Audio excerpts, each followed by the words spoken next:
Well, it seems that your journey has ended.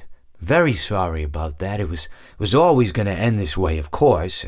If it weren't by me, it would have just been by some other, terrible thing. Just, you could not imagine how terrible it would be.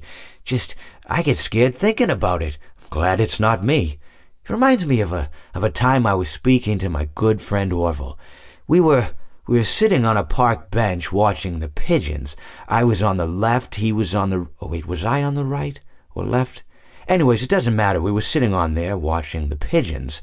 And I said to Orville, "Friend, those birds are frozen." And he kind of looked at me like I'd lost my mind. But I reminded him that it was winter, and often birds will sit in a tree until they freeze.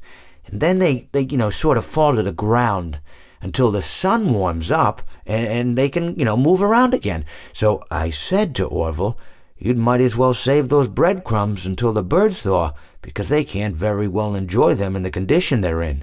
To which he asked what I meant, and asking what condition the crumbs should be in before he threw them to the birds, assuming that I meant the birds couldn't enjoy the breadcrumbs in the condition that the crumbs were in, when in fact I had meant the birds could not enjoy them in the condition that the birds were in, considering that the birds were frozen. So he took a moment and then threw his last handful onto the ground. I said to him, "Orville, why did you throw the breadcrumbs to the birds when I just told you they're frozen?" To which he responded, "The breadcrumbs are not frozen." Again, misunderstanding my words. I didn't mean to say that the breadcrumbs were frozen when I said I told you they're frozen. I'd been referring to the birds. In hindsight, what I should have said was, and this would make perfect sense, "Why did you throw the breadcrumbs to the birds when the birds are frozen?"